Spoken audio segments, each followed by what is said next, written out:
حکومت جڑی حکومت آنکھ مچولی کھیل رہی ہے نا، وزیر اعظم اور تاریخ لبیک پاکستان کے ساتھ ساتھ اپنے وزیروں کے رویے پر بھی حیران ہیں۔ مطلب خان صاحب اپنے وزیراں پر ہی حیران پریشان ہیں، نال وزیر ٹرنے سے تیار نہیں ہیں۔ شیخ رشید اور سارے یہ بھی نہیں نال ٹرنے سے تیار، ہاں ٹرنے کے لیے تیار نہیں۔ وزیر اعظم نے جس کو بھی ہدایت کرتے ہیں وہ فوراً بیمار ہو جاتا ہے۔ وزیر داخلہ شیخ رشید بھی قومی اسمبلی میں سوائے منٹ تقریر کر کے بیمار ہو گئے اور باقی ذمہ داریاں نور الحق قادری کے کاندھوں پر ڈال کر غائب ہو گئے۔ پارٹی کے ایم اے اور ایم پی ایس حکومت کی بجائے تاریخ لبیک کے حق میں بیان دے رہے ہیں، مظاہرین کو سحری اور افطاری بھی کرواتے رہے۔ حد تو یہ تھی کہ کوئی بھی وزیر 20 اپریل کو قومی اسمبلی میں قرارداد پیش کرنے کے لیے تیار ہی نہیں تھا۔ یہ ذمہ داری بھی بالآخر ڈاکٹر شرف گن نیازی کے بیٹے صاحبزادے امجد نیازی نے اٹھائی، اور وہ بھی پرائیویٹ ممبر کی شکل میں۔ وزیر اعظم کو یہ رویہ کچھ نہیں، وہ دکھی تھے۔ مجھے ان کی آنکھوں میں سے نمی بھی نظر آئی اور میں نے انہیں مشورہ دیا، آپ بھی احتیاط سے کام لیں۔ ملکی حالات بہت خراب ہے، لوگ حکومت سے ناراض ہیں، کئی لوگوں کی جانیں چلی گئی ہیں اور بہت سارے زخمی ہیں۔ یہ اسلامی ملک میں رمضان المبارک میں اس حکومت کے ہاتھوں ہوا جو اس ریاست کو ریاست مدینہ بنانا چاہتی تھی۔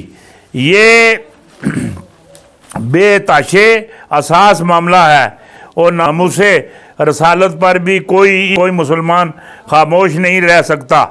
عالم اسلام اور فرانس کے درمیان میں ایشو تھا، مگر حکومت نے اپنی غلطیوں سے اسے اپنا مسئلہ بنا لیا اور اس نے ملک کی مذہبی اکثریت کو چھیڑ دیا، اور اب اس سے نکلنا آسان نہیں ہوگا۔ لہذا اب احتیاط کریں۔ اور وہ ناراض ہوں اور بولے، اب مجھے بزدلی کا درس دے رہے ہیں۔ میں نہیں کہا کہ آپ بزدل ہیں، آپ کو بزدل نہیں بنا رہا، میں آپ کو صرف حقائق بتا رہا ہوں۔ پارٹیاں اپنے کارکنوں اور اپنے ارکان سے کو صرف استعمال کرتی ہیں اور پھر ٹیشو پیپر کی طرح پھینک دیتی ہیں۔ اور آپ کو اگر یقین نہیں آئے تو آپ حنیف عباسی کی مثال لے لیں، اور اس نے پارٹی کی ہلا شیری پر طاقتور حلقے کے خلاف بات کی، اور ابھی ایفی ڈرین کا مقدمہ چلا، پھر الفی ڈرین جیل بھی گئے، جیل دی ہوا بھی کھا دی، اور اس تو بعد ضمانت باہر آئی، اور جڑے مچل کے جمع کروانے سے جڑی وکیلاں نوں فیس دینی سی اس وچ بھی مددگار کوئی ثابت نہیں ہویا۔ جڑی گل تساں نہ کرنا سا نا، حنیف عباسی اُدیاں جڑیاں فیکٹریاں اور سارے اکاؤنٹ بند ہوئے اور اسے سزا ہوئی، اور اس کی کارروائیوں خاندان رل گیا۔ وکیلوں کی فیسوں تک دوستوں سے پیسے اکٹھے کر کے دیے تھے، اور یہ الیکشن تک نہ لڑ سکا، اور اللہ نے رحم کر کے یہ 13 اپریل 2019 کو ضمانت پر باہر آ گیا، لیکن کیسز پھر بھی چل رہے ہیں، اور یہ ایک مسئلہ تھا۔ اور دوسرا مسئلہ عمران خان خاندان پر الزام لگانا اور مقدمہ بنا کر، اور پارٹی نے مڑ کر اسے یہاں تک نہ پوچھا تم کیسے گزارا کر رہے ہو، کیا تمہیں وکیل کی ضرورت تو نہیں، یہ جیسے مقدمہ لڑتا رہا۔ لیکن پھر ایسا 50 لاکھ جرمانہ ہو گیا، اور اب اس کی فیکٹریاں اور اکاؤنٹ بھی بند ہیں۔ یہ جرمانہ کہاں سے ادا کرے گا؟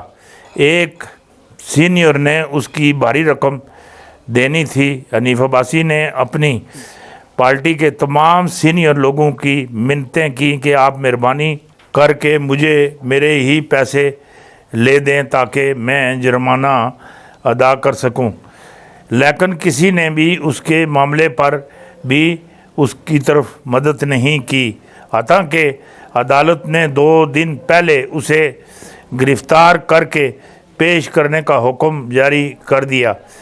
پولیس اب اسے گرفتار کر کے پیش کر دیتی، چنانچہ اس کی پارٹی سے وفاداری کا کیا فائدہ ہوا؟ یہ سیاست سے بھی گیا اور کاروبار سے بھی محروم ہو گیا، اس کی جائیداد اور اکاؤنٹ بھی بند ہو گئے، اور آخر میں پارٹی سے بھی فارغ ہو گیا۔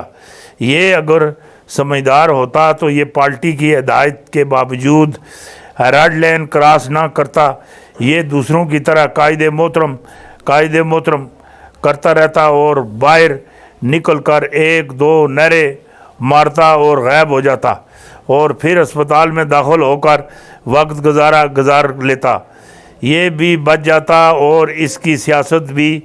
لہذا میرا مشورہ ہے کہ آپ اس کے انجام سے سیکھیں، اور ناراض ہو گئے اور چلے گئے۔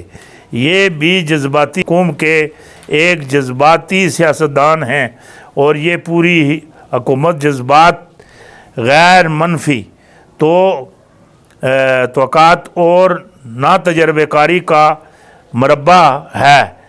آپ ان سے پوچھیں، اور ان کو جب 2014 میں پتہ چلا تھا کہ آپ اگلی باری ملک کے حکمران ہوں گے، تو پھر شیخ رشید کے بارے میں تاریخ لبیک کے حق میں تقریریں کیوں کرتے رہے، اور یہ ویڈیو بنا کر ریلیز کرتے رہے، اور عمران خان نے بھی تاریخ لبیک کی حمایت کیوں کی؟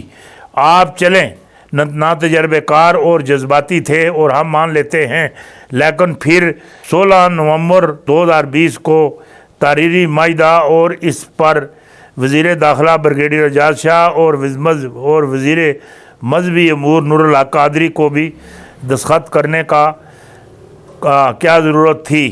کیا آپ اس وقت یہ نہیں چاہتے تھے کہ آپ فرانس سفیر کو نہیں نکال سکیں گے؟ یہ نکالنا تو پوری یورپی یونین ناراض ہو جائے گی، اور پاکستان کی معیشت کا دھچکا لگے گا، اور پاکستانی حکومت بھی کوئی ایک بھی ایسا سمجھدار شخص نہیں تھا جو وزیر اعظم کو اکتوبر 2020 صدر میکرون کے بیان کے بعد یہ بتا سکتا کہ ساری اسلامی دنیا غصے سے ابل رہی ہے، اور 12 اسلامی ملکوں نے فرانس سے سفارتی تعلقات منقطع کر دیے تھے، اور ہم بھی اس روح میں فرانس سے اپنے تعلقات بھی نارمل کر لیں گے، لیکن جب اسلامی دنیا سفیر نکال رہی تھی تو ہم اپنی تنظیمی معاملات کر رہے تھے، اور